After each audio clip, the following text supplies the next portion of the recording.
जय जय श्री राधे, श्री वल्लभाधीश की जय, श्री गिरिराज धरन की जय, जय Shri Radhe. Today is the 14th day of our readings of the stories of the 84 Vaishnavas of Sri Vallabhacharya Ji. Today is Varta 4, section 2. Parvati, the daughter-in-law of Padmanabh Das, his son's wife, and secondly, Raghunath Das, section Varta 4, section 3, story of Raghunath Das Ji, the son of Parvati. Bhav Prakash, the inner meaning. Parvati Ji was a devotee of a Rajasi nature. In the Lord's eternal Leela, Padmanabh Das himself is one of the 8 main Sakhis named Champakalata. Her Sakhi, Sucharita, appeared on earth as Purushottam Das Mera Kshatri. He had a lovely character and made everyone happy. Sucharita's Sakhi was Rupa Vilasini, and she appeared as this Parvati. She was extremely beautiful, but spent a lot of time on her appearance. She was so proud of her beauty that she fell from her Leela position. Part 1. Parvati served her Sri Thakurji very nicely. Purushottam Das Mehra knew her very well. Whenever he visited Kanauj, he would stay there with her. Once when he came to Kanauj, he first stopped off at Adel to visit Sri Gosaiji. Parvati's hands had turned white, a form of skin disease, and she suffered a lot because of this, but it made her humble. She then realized that she had been Purushottam Das's Sakhi, and therefore he should be able to help her. She wrote a letter asking him to tell Sri Gosaiji of her plight, especially because her skin condition was causing her a lot of agony during cooking and preparing offerings. Bhav Prakash, she thought to herself, I was so proud of my beauty, and I was proud of in front of Sri Thakurji. This is why I have suffered such a fate. Therefore she requested Sri Gosaiji to help her. Part 1 continued. She sent off the letter and included in it a coin to offer to Sri Gosaiji. Purushottam Das read it out to him. He also offered him the coin and relayed Parvati's plea. Sri Gosaiji said he would give his answer in 2 or 3 days. This situation arose because she had been proud in front of Sri Thakurji. Sri Gosaiji could find no other faults in her seva. Part 1 continued. 3 days later, Sri Gosaiji got back to Purushottam Das and told him to write a letter to Parvati to tell her she would soon be fine and fit for seva, so not to worry anymore. Sri Thakurji would heal her soon. Purushottam Das wrote such a letter and sent it to her. She was very happy when she received it and happily went about her seva without any sadness. After 3 or 4 months, her legs and hands were cured. She became very happy. She wrote another letter to Sri Gosaiji and sent it to him through Purushottam Das Mehra. She wrote, O Maharaj, through your grace and power I am better. She sent another offering in the letter as well. Purushottam Das delivered the letter to Sri Gosaiji and read it out to him. Sri Gosaiji became very pleased. In this way, Parvati was an accomplished Vaishnava who always followed the Lord's wishes, thus always pleasing Sri Gosaiji. There is really no end to her story. Thus concludes Varta 4, section 2, the story of Parvati.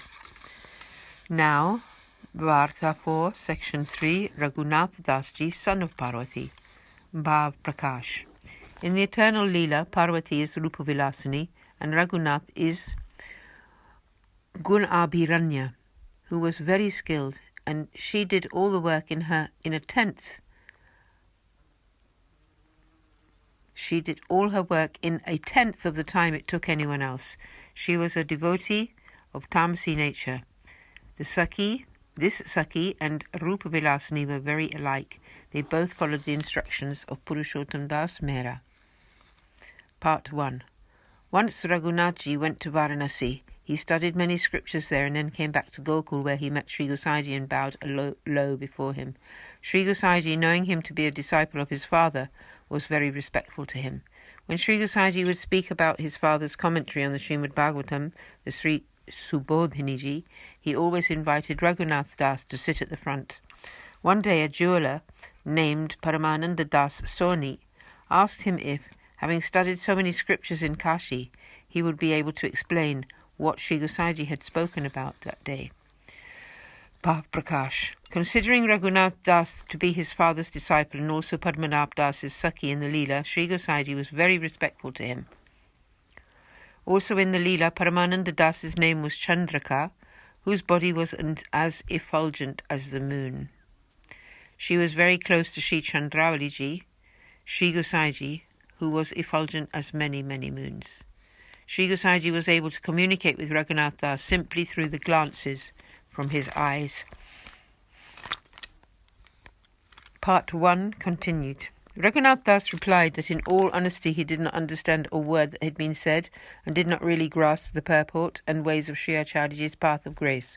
All his pride of being a scholar was eradicated. This goes to prove that Sri Acharyaji's path cannot be known even through great studies of all the scriptures, because the main feature of the path is grace and can only be known through such grace. Part 1 continued.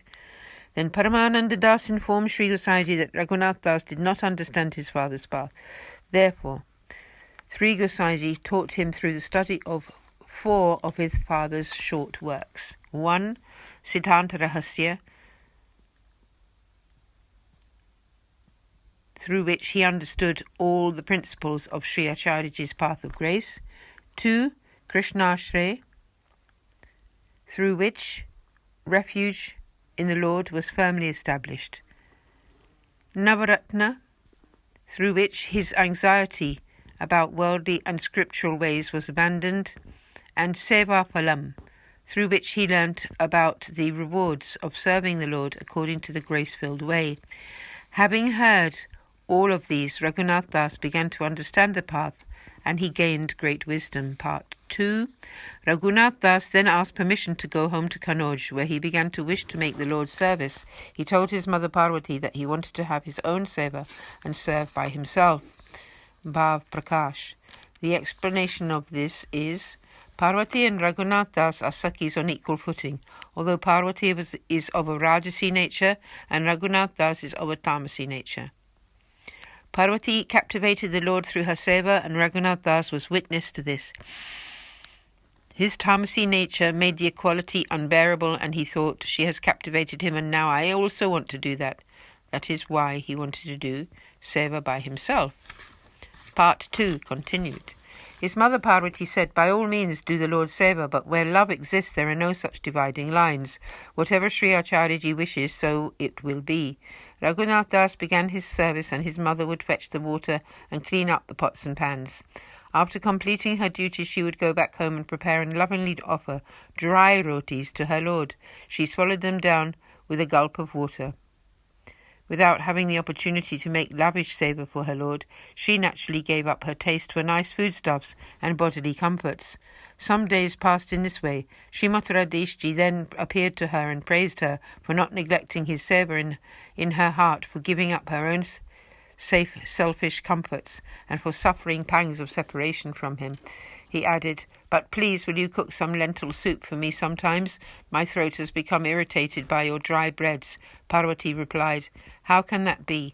Raghunath Das is always offering you such tasty and luxurious dishes. How can your throat be irritated in this case? Sri Thakurji replied, I only accept your offerings. I also only eat dry breads. The Lord declared, if they are prepared with love, I accept even dry bread. Even all the 56 types of preparations are not dear to me if offered with pride. I do not accept offerings made by Raghunath Das, but only because he offers them in Sri Acharyaji's names. I do accept offerings made by Raghunath Dasji, but only because he offers them in Sri Acharyaji's name. But your dry breads I find very inviting. This statement shows that a devotee can only be happy when they act exclusively for Sri Thakurji's sake. He told Parvati about his dry throat simply so that she would start to offer varied preparations and receive them back as prasad and be contented. Then he also would be happy. In this way the Lord considered Parvati's happiness. Parvati would then, from then on, rush home and make the preparations. She cooked rice, dal and vegetables, etc., and other things with the wish to always please him.